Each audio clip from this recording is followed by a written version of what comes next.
Unidad en la diversidad. Unidad en la diversidad es un lema que nos enseñó el hermoso Taita Ulpu, el cóndor blanco, hoy, que está descansando en otros planos, y hoy el 6 se cumplió un año de su partida. Bueno, lo recordamos con nostalgia, ya que nos enseñó a muchos el camino de la unidad en la diversidad. Bienvenido, Gustavo Koenig, ¿cómo estás? ¿Qué tal? ¿Cómo andás, compañero? Bien, qué bueno tenerte. Querido. Por fin en piso. Por fin en piso, sí, me vine hasta acá, al barrio de Flores, a hablar con los compañeros. Bien, y ahí ya, pum, cerrás todo hoy. Sí, hoy ya estamos cerrando el viernes. Sí, termina la semana, se cumple un año como decía, ¿no? Un año de la partida del Taita Ulpu, La partida del Hanan Pacha, el Taita, que nos enseñó tantas cosas. A tantos, ¿no? Sí. A tantos, y cuántos espacios que abrió también el Taita, ¿no es cierto? Cómo multiplicó su espiritualidad, su idea. Nos dejó a todos muy conscientes de ese concepto, ¿no? Sí, a nosotros en el barrio nos abrió una puerta impresionante a muchos chicos del barrio y a chicos del barrio que también ha rescatado él, ¿no? Lo ha rescatado de los problemas y le enseñó el camino de la vida. Entonces, muchos como ellos estamos re agradecidos con el Taita, con el cóndor blanco, así que estamos recordándolo. Y también con alegría, ¿no? Porque él siempre sonreía también, ¿no? Así que... Sí, siempre buen humor, siempre tirando una buena, siempre con picardía, un capo. Yo creo que el Taita junta cosas muy interesantes, que es como una especie de arquetipo de lo necesario para el futuro de Argentina y de América Latina, porque el Taita junta la militancia social y revolucionaria del peronismo revolucionario, en su militancia ahí en la 31, junto con Carlos Mujica, y junta toda una cosmovisión profunda de los pueblos originarios, con mucha sabiduría. Entonces esa ensalada, esa mezcla, ¿no? de la militancia revolucionaria montonera de esa época que el Taita abrazó como causa, que fue tan fuerte en los 70, y la cosmovisión y la sabiduría ancestral de los pueblos originarios, dan como una cosa muy necesaria para pensarla para el futuro. Como que en el futuro eso me parece que va a ser como las señales a seguir. La militancia revolucionaria tiene que estar necesariamente vinculada a la defensa de la Pachamama. Y el Taita tampoco junta esas dos cosas. Sí, porque por un lado tenemos la espiritualidad, la fuerza del ser íntegro, ¿no? Para mantener la fuerza, el Nehuen, como decimos los mapuches. Y después está la parte, que hay que poner el pecho, ¿no? El físico, ¿no? Claro. El Taita fue un claro ejemplo de la militancia, ¿no? En la época más oscura de la Argentina. Sí, porque es así, con compromiso, con organización, con comunidad, con pueblo, no es solamente espiritualidad. Viste, hay muchas cosas así de espiritualidad que muchas veces terminan desvirtuando la verdadera espiritualidad de los pueblos originarios. Y yo creo que es una espiritualidad que nace de la comunidad, del compromiso con la comunidad, ¿no? Que la militancia es una espiritualidad de alguna manera. Entonces por eso me gusta mucho cómo el Taita junta esas dos cosas. Que es la militancia revolucionaria, montonera, el peronismo revolucionario, y la sabiduría ancestral de los pueblos originarios. Es contundente eso. Sí, y él recorrió todo ese camino larguísimo, lo estamos resumiendo, ¿no? Para los que no conocen al Taita Ulpu, y encaró toda esa parte, ¿no? De la militancia, de ponerle el cuerpo. Él es de William Morris, ¿no? En esa época, en William Morris pusieron 2 bombas. Claro, Morris también tiene todo como una significación para William Morris. Se festeja el Día de Montonero porque el 7 de septiembre creo que fue del 71, ahí lo matan a Valmedina, a Gustavo Valmedina y Fernando Valmedina y Gustavo Ramos. Los matan en una emboscada a la policía, que ellos habían participado del fusilamiento de Aramburu y eran parte de la conducción de montoneros en esa época. Entonces todos los 7 de septiembre se festeja ahí el Día del Montonero. Y yo me acuerdo cuando empezamos a conocer con el Witty, de que fui un homenaje que se hace ahí al 7 de septiembre, al Día del Montonero.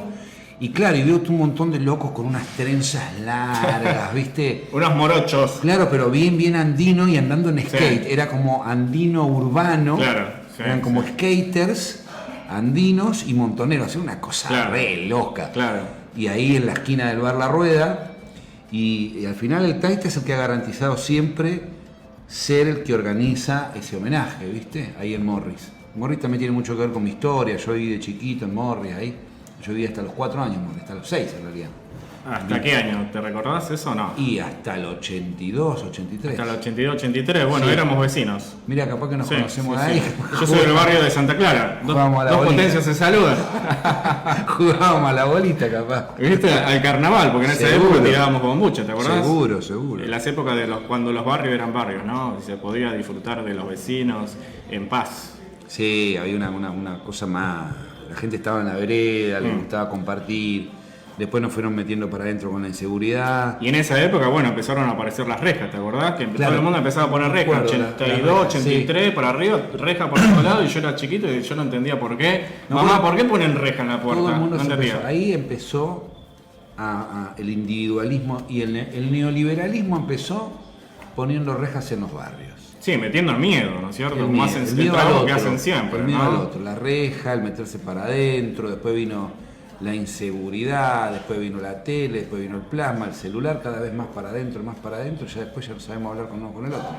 Está bueno este punto que decís y es llamativo, es contradictorio, porque empezaba la democracia y todo el mundo empezaba a poner rejas. Entonces, ¿cuál es la parte que está mal? Entonces, sí, hay algo que está mal, ¿no es cierto? Pero como que no entendíamos. Bueno, pero cuando éramos pequeños no entendíamos nosotros ¿no? tenemos una democracia que llega con todo el halo de la derrota, es la democracia de la derrota, de una derrota de una guerra internacional, que es la guerra de Malvinas, y que nuestra democracia es como un premio consuelo por haber perdido una guerra, y es medio como un premio consuelo que nos da la reina de Inglaterra, porque hay algo que a veces se pierde de vista, y esto está en los pactos de Madrid, que se firman, los tratados de Madrid se firman en los años 90, que son los tratados de rendición. Vos cuando perdés una guerra, firmás una rendición, no es que perdés y decís, bueno, perdón, disculpas, me vuelvo.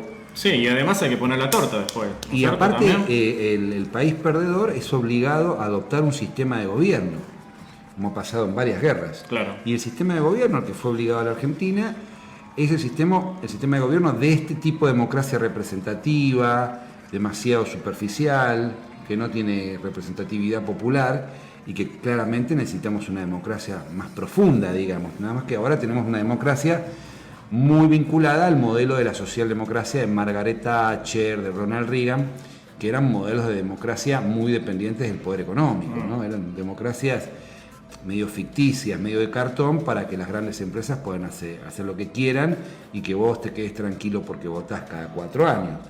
Pero la verdadera democracia es la democracia donde puede haber plebiscito, consulta popular, el pueblo movilizado, que las comunidades participen, que la gente se reúna. Esa es la verdadera democracia. Y yo creo que después de la derrota de Malvinas,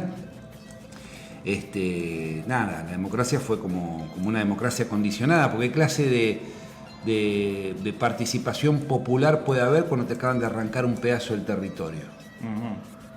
Es fuerte eso, es muy difícil que un pueblo se ponga de pie si te están pisando la cabeza con una bota. Nosotros gran parte de los problemas sociales que hay en Argentina, de la desindustrialización, gran parte de los problemas que hoy vemos en Argentina tienen que ver con la desocupación. Bueno, y la desocupación tiene que ver con la desindustrialización. Bien, y la desindustrialización tiene que ver con la falta de capacidad de la industria pesada. O sea, la industria pesada es la que mueve toda la industria. Entonces, la desindustrialización, que tiene que ver con que se cerró la industria pesada en Argentina, tiene que ver con los tratados de Madrid y tiene que ver con la rendición de Malvinas. A nosotros nos han impuesto un modelo económico desindustrializador que favorece la economía de servicios, el comercio y la especulación financiera, porque a los países que son derrotados en una guerra no les permiten volver a industrializarse, porque la industria pesada siempre está vinculada a las estrategias de defensa. Si vos producís acero, producís barcos, Somisa, producís por ejemplo, aviones, Somisa, trenes, de toda la gran logística de un país en un proceso de industrialización siempre está vinculado a los procesos de defensa nacional, o que se llaman fabricaciones militares. que es la que mueve Claro. todo el proceso industrializado. Y recordemos que Argentina en esa época era un país altamente industrializado, ¿no es cierto? Claro. En la etapa de Perón, que lo fortificó a la industria nacional, ¿no es cierto? Mira, con toda la masificó, y Argentina tenía industrias pesadas que podía fabricar sus armas, como decir, tenía sus minerales, tenía todo lo necesario para hacer una industria fuerte. Nosotros fabricábamos barcos, teníamos astilleros funcionando, aviones a propulsión. Era un país realmente de alto nivel industrial.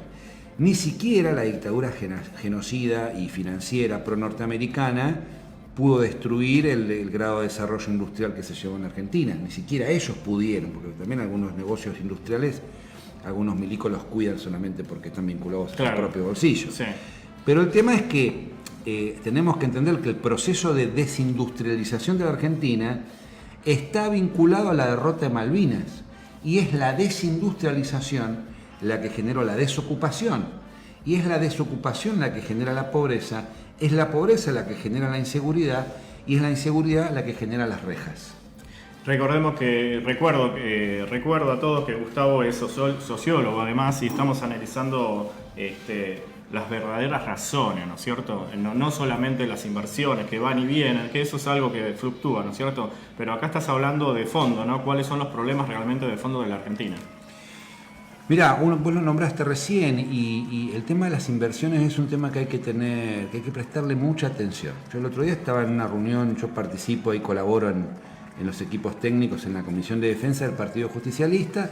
Estábamos charlando un poco la situación de fortalecer hacia el sur, sobre todo, porque es donde más comprometida está la Argentina. O sea, nosotros tenemos una base militar de la OTAN, obviamente en una... ¿Qué tema me estás tirando? Pesado, ¿no? Claro. Tema pesado, que hay algo que también hay que visualizarlo. Así como estamos visualizando los hermanos originarios que estuvieron en Malvinas, está bueno esto que tirás a la mesa, la OTAN.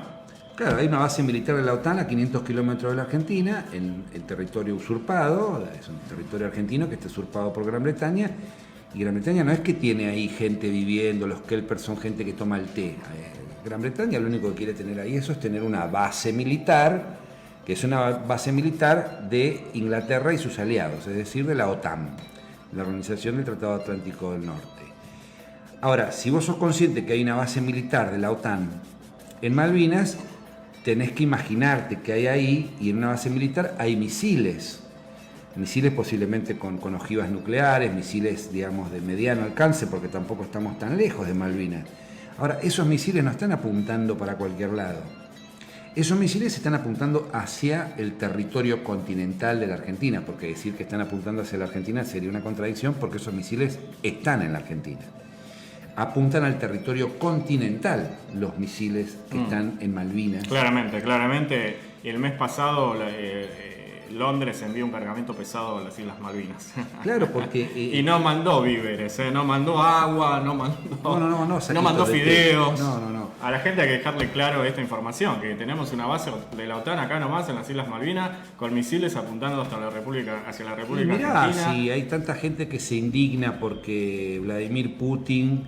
O sea, yo detesto la guerra, me parece que es una de las atrocidades más feas del ser humano, y que muestra nuestra incapacidad de poder resolver las cosas de otra manera, pero la OTAN viene generando guerras en Libia, catástrofes y desastres y masacres en Irak, Siria, por decir algo, ¿no? En Libia. La ONU no participa y se ha hecho la estúpida con la masacre en Palestina. Esa es otra cosa que hay que decir también, que la ONU se viene haciendo... Y entonces, digo yo, la guerra en Ucrania, ¿no es otra guerra de la OTAN? Es una guerra de la OTAN. Entonces, viste, cuando contamos las guerras de la OTAN, no es que la guerra de Ucrania es una guerra de Rusia. Rusia reaccionó, pero la provocación viene siendo de la OTAN, que viene acercándole los misiles, que a esto quería llegar. La OTAN viene poniéndole los misiles cada vez más cerca a Rusia. Sí. Rusia se juntó un par de veces con Biden y le dijo, muchachos, déjenme de tocar la cola porque me voy a calentar. Bueno, está bueno que venga a colación esta temática de Ucrania, que ahora, es una temática actual. Hace 8 años viene esta cuestión de Rusia y Ucrania, hace 8 años. Para entender Malvinas. Claramente. Porque así como es entendible que a nadie le gusta que haya misiles apuntando hacia tu territorio, nosotros tenemos que entender que Argentina nunca se va a poner de pie mientras tenga la amenaza que te están apuntando en la 100 con una 45. O sea, nosotros creemos que nuestros problemas económicos son la pobreza endémica del país, que tiene que ver con las cuentas fiscales, con la inflación. No es tanto la economía, el problema es más geopolítico. ¿Cómo se va a poder industrializar y poder realizar la Argentina mientras nos estén apuntando en la cabeza? ¿Se entiende? Se entiende muy difícil. Y cómo lo estás exponiendo es muy claro. Al mismo tiempo, yo no creo que se vaya a resolver militarmente, yo creo que se tiene que resolver inteligentemente. Ahora, lo que me parece es que nosotros estamos haciendo todo lo contrario para que, digamos, estamos favoreciendo a la base militar de Inglaterra en Malvinas, porque Inglaterra está teniendo cada vez más participación con sus inversiones en la economía nacional. Inglaterra participa en las empresas mineras a través, muchas veces, de fondos directamente británicos o de fondos canadienses o australianos que son primos hermanos de Inglaterra. Son parte, digamos, de sus aliados estratégicos, primo hermanos desde su fundación. Entonces nosotros tenemos, las empresas mineras favorecen a los negocios de los ingleses. Las empresas portuarias en el río Paraná, hay bastante negocios de los puertos que están vinculados a negocios de Inglaterra o de aliados canadienses o de aliados de Inglaterra. Después, los puertos, proyectos que se quieren hacer de puertos en el sur, si los hacemos con inversiones británicas seríamos más que estúpidos. Si hacemos un puerto logístico en Ushuaia y en eso participan las inversiones de Inglaterra, seríamos medio tontos. Entonces hay que tener mucho cuidado con la inversión, porque yo creo que si queremos recuperar las Malvinas, empresa británica, empresa que tenga en su capital accionario acciones británicas, no puede participar de la economía nacional. Sean empresas mineras, portuarias, hidrocarburíferas, financieras, bancos. Nosotros tenemos que hacer un bloqueo económico a Gran Bretaña, porque si no estamos colaborando con la base militar de la OTAN que nos apunta con misiles a nuestro territorio continental y que nos tiene amenazados, y que por eso la economía argentina es una economía dependiente y subdesarrollada. Porque nosotros tenemos una amenaza militar que no nos permite independizarnos económicamente. Por eso las banderas del peronismo son, primero, soberanía política. Porque si vos no tenés soberanía política no podés decidir. Cuando vos sos soberano políticamente sobre tu territorio, podés tener independencia económica. Pero no, la independencia económica no va a llegar sin la soberanía. Está muy vinculada a la soberanía política y la independencia económica. Bueno, en ese punto está clarísimo cómo se debe seguir los pasos, ¿no?, para hacerse respetar, porque lo que estamos hablando son países soberanos, independientes, que deben hacerse respetar, ¿no? Esa es la cuestión. ¿Cómo jugamos nosotros en el plano geopolítico, ¿no? Primero, y hacerse respetar como país independiente que somos, ¿no es cierto? Y yo poner creo que los puntos claros. Estamos jugando mal. Estamos cada vez más aliados a nuestros enemigos. O sea, por condicionamientos económicos, porque yo creo que hay un déficit cognitivo en la dirigencia argentina. La verdad que no puedo entender, porque son cuestiones que las podría entender hasta un profesor universitario. Vos no podés, por condicionamientos económicos con el FMI, definir alianzas geopolíticas que comprometan tu territorio. Nunca. No, pasa que tenemos el compromiso con el FMI, entonces queremos que nos ayuden en la negociación y entonces dejamos que venga a invertir Inglaterra en la Patagonia. No nos podemos pelear con Lewis porque el FMI... ¿Esto lo venís viendo en este gobierno actual o crees que esto también es un proceso que ya viene de otros gobiernos? Yo creo que ahora, a los 40 años de Malvinas, va a despertar una sensibilidad en la mirada de la geopolítica y en la mirada de la defensa nacional en gran parte del pueblo argentino, en sus cuadros intermedios, en la militancia, y espero que llegue a rajunear el cerebro de la dirigencia, ¿no? O sea, que claramente se entienda que el problema socioeconómico de la Argentina es una consecuencia de sus problemas nacionales, de defensa nacional. O sea, es una consecuencia. La causa es la falta de soberanía. Estamos como embretados siempre en los problemas sociales, en los conflictos, pequeños conflictos reivindicativos, por trabajo, por jubilaciones, por violencia de género, por desocupación, hay un montón de problemas sociales que emergen, como una gran cantidad de problemas que emergen porque el país no está pudiendo resolver desde el Estado su propia economía, porque no puede resolver su soberanía. Entonces, en realidad lo que tenemos que hacer todos los sectores es unificarnos por la soberanía nacional.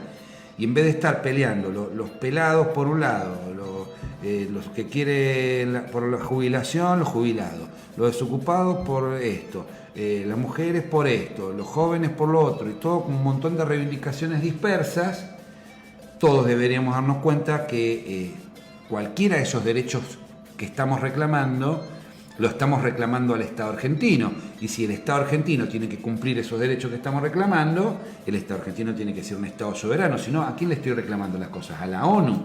¿Son derechos universales que estoy reclamando a quién? ¿A la nada? ¿A las empresas transnacionales les reclamo las cosas o se las reclamo al Estado? Si yo le reclamo al Estado, todo el pueblo argentino, con sus diferencias, tendría que superar cada una de esas pequeñas luchas para darse cuenta que la gran lucha es la lucha por la soberanía nacional y territorial de la Argentina. Es un pueblo originario peleando por su soberanía en Argentina. A mí yo admiro la forma en que los pueblos originarios llevan la lucha adelante por su territorio, porque creo que lo que está pasando con el pueblo argentino es algo parecido. Nosotros tenemos que aprender de los pueblos originarios a defender nuestro territorio, porque básicamente lo que está pasando es eso. Vienen las inversiones extranjeras, canadienses, británicas, norteamericanas o chinas, y vienen a invertir al territorio argentino sin pedir ningún tipo de consentimiento libre e informado al pueblo argentino.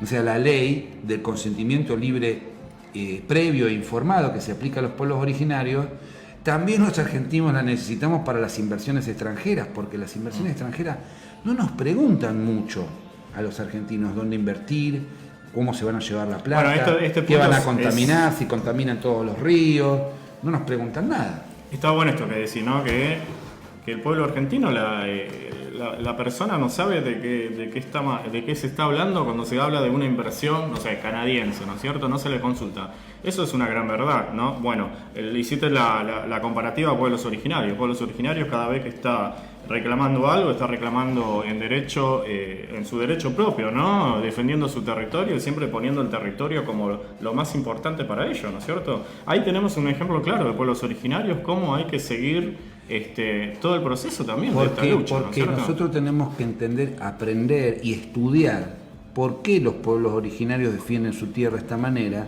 porque no es una cosmovisión occidental solamente la que lleva a los pueblos ancestrales de la Argentina a defender. Es la memoria, la cultura, la tradición, la ceremonia. El paisaje tiene una importancia en la identidad de los pueblos. No hay un solo relato mitológico que no incorpore el lenguaje, la fauna, la flora o el ecosistema. Y los pueblos que no tienen ceremonia, no tienen relatos, no tienen mitos, desaparecen porque no tienen identidad, no tienen cultura.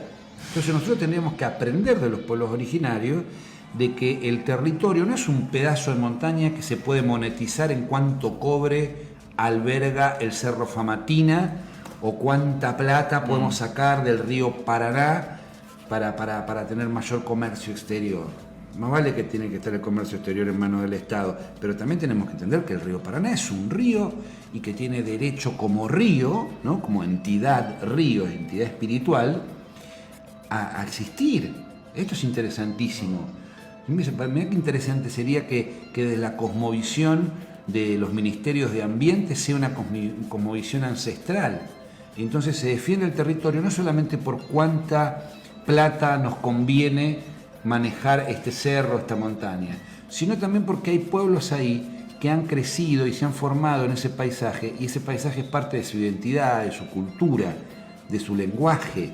No puedes volar una montaña o un ecosistema o un monte o por un negocio inmobiliario, porque el monte no solamente significa la forma en que una comunidad se abastece de alimento, sino que también tiene un misterio, un mito, una forma de interacción de esa comunidad que le da su propia identidad.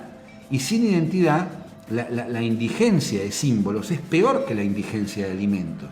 Porque si vos no tenés símbolos para reconocerte como ser humano, no tenés existencia Vos antes de tener hambre existís, pero para existir necesitas símbolos. Y los símbolos también los provee la naturaleza. Entonces la destrucción que genera este modelo desarrollista de inversión extranjera, que es avasallante, es homogeneizador, quiere convertir a todo el país en una especie de conurbano gigante, tenemos que entender que hay que encontrar equilibrios ecosistémicos que garanticen la biodiversidad y también la biodiversidad cultural. Pues no vamos a andar matando pueblos ¿por qué? Por poner un shopping o para que la economía le vaya mejor, o para hacer de la Argentina un gran emprendimiento técnico-tecnológico.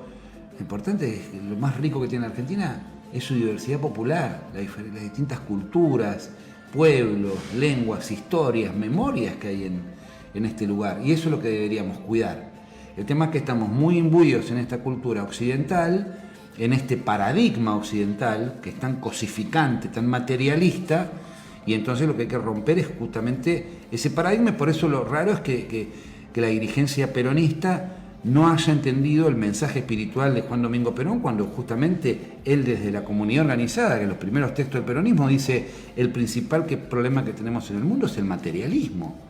El ser humano necesita ser reconocido como una entidad espiritual. Bueno, se dice que Perón tenía raíces indígenas, ¿no? Claro, mira, la madre de Perón y la abuela era directamente mapuche tehuelche. Él fue Juancito Sosa por muchos años. Después, cuando él quiere ingresar al Colegio Militar de la Nación, tiene que medio que truchar la partida de nacimiento, porque él había nacido en una toldería de Roque Pérez. Él mismo lo reconoce, esto está documentado. Ah, mira. Él dice: yo no nací en Lobos. Es algo que tuvimos que hacer para que lo reconozcan en el Colegio Militar, porque en el Colegio Militar de la Nación no aceptaban hijos de indígenas. Bueno, en esa época era otra Argentina, ¿no es claro. cierto? Complicadita también, sí, ¿no? Pero mirá qué interesante la ¿no? discusión. Mirá qué interesante la discusión de un militar que tiene que, estamos hablando de Perón, que tiene que negar su identidad mapuche tehuelche para ingresar al Colegio Militar de la Nación, pero eso lo marcó en su vida, porque él admiraba a su abuela. Siempre habla de las habilidades de campo y de los conocimientos y la sabiduría que tenía su abuela mapuche tehuelche. Y como él fue Juan Sosa. Ahí donde entra la identidad, ¿no es cierto? Claro, parece que el padre era español, la madre era indígena, o la abuela era ya puramente indígena, de ahí de Roque Pérez. Él cuenta en un momento ya como militar, va a visitar esa toldería de Roque Pérez y encuentra un grupo de indígenas que están viviendo donde él nació. No, ¿sí? Y dice: yo nací ahí, les dice. Mirá vos. Yo nací ahí donde están ustedes ahora. Yo ahí nací, le dice Perón.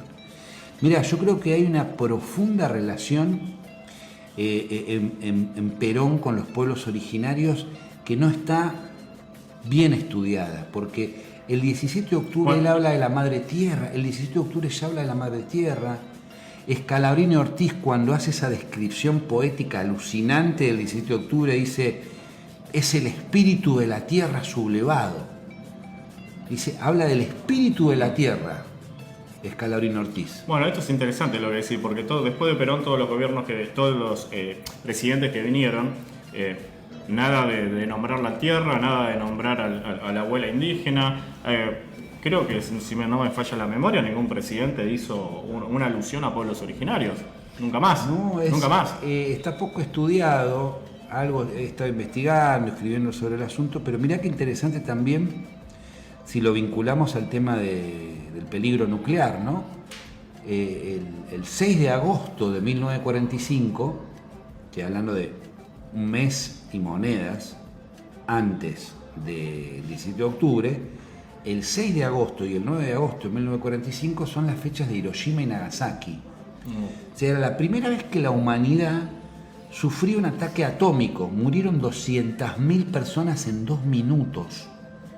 Yo creo que hay algo cuántico, de energía, a nivel de conmoción en la conciencia humana, del espíritu humano, que se vio pero tan modificado, tan conmovido, que su reacción se dio en esa columna vertebral que es los Andes de América, y que la reacción de los pueblos andinos frente a las 2 bombas atómicas es el 17 de octubre de 1945. Los cabecitas negras son los pueblos andinos de América del Sur, que se llegaron a aglomerar en la primera industrialización, 1930, ¿no? Que se generan esos conurbanos que eran incipientes para 1930, 1935, que para 1945 se empieza a hacer un gran conurbano, pero son gente con todavía olor a tierra en las manos, son campesinos, son originarios.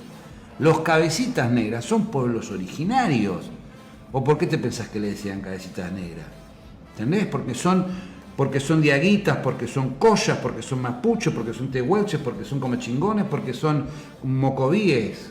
Y siempre fueron mano de obra, tomados como mano de obra barata, ¿no? Claro, pero quiere decir que el 17 de octubre es como una gran asamblea donde por debajo, sin tener una expresión sociológica, sin tener una expresión literaria, porque yo creo que hay una cosa que se dio por debajo, es como una especie de gran asamblea de los pueblos andinos del sur, que donde más conglomerado hubo por el proceso de industrialización fue en Argentina, y que fue una reacción espiritual de los pueblos frente al espíritu de la tierra conmovido por las dos grandes bombas atómicas de Hiroshima y Nagasaki. Esa es una hipótesis, un tanto descabellada puede ser, pero para hipótesis descabelladas hay mucha gente. Yo también quiero participar de las hipótesis descabelladas, y yo participo de esta manera. El 17 de octubre es una gran asamblea de pueblos originarios frente a la conmoción en la conciencia humana de las dos bombas atómicas, porque es el espíritu de la tierra, como decía Scalabrini Ortiz. Y esto sería una locura descabellada si no estuviéramos viendo lo que está pasando hoy en el mundo, porque están ahí midiéndose. Entonces es importantísimo que se vuelva a las fuentes del peronismo, porque el peronismo tiene que ver con la reivindicación de la tierra, tiene que ver con el espíritu de la tierra, es algo más profundo que solamente, si bien hay 80.000 obras en el peronismo, la doctrina, el pensamiento, la filosofía de la palabra de Perón es profunda de verdad, porque mezcla algo de cristiandad, de tehuelche mapuche, de conocimiento militar. Sigue siendo todavía un punto de totalmente un análisis, ¿no? que se debe todavía, ¿no? Es interesante esto que decís. Gustavo, vamos a ir cerrando, se nos está terminando el tiempo. ¿Con qué te gustaría cerrar? Mirá, yo creo que hoy lo más importante es hablar de Malvinas, ¿viste? Estamos en abril, pasaron 40 años, y yo creo que tenemos que estar un poco más pillos los argentinos, porque nos están empezando a comer el hígado ya, ¿viste? Ya tenemos a Lewis ahí en el límite con Chile, en su quintita ahí en Lago Escondido, que ya hay bastante quilombo, que no deja pasar a la gente, y bueno, eso es una base militar británica, no es que es el lugar donde el tipo va de vacaciones.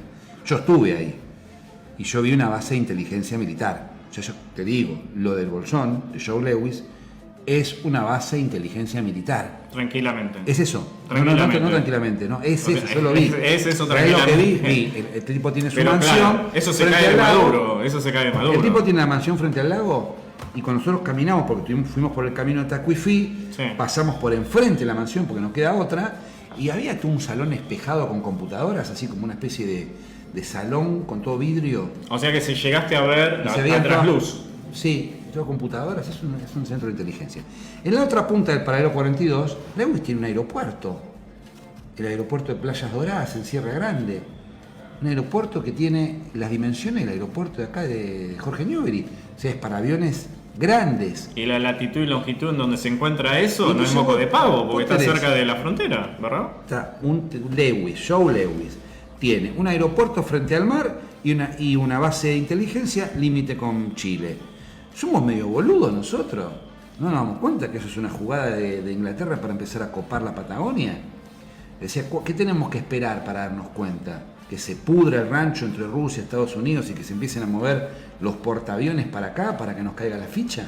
O sea, es momento que los argentinos abramos los ojos y que entendamos que la geopolítica es una cosa que tenemos que tratar de entenderla, ¿viste? Decir, che, mirá, acá muy probablemente desde Malvinas los ingleses lo que estén queriendo hacer es proyectar ese poder hacia la Patagonia.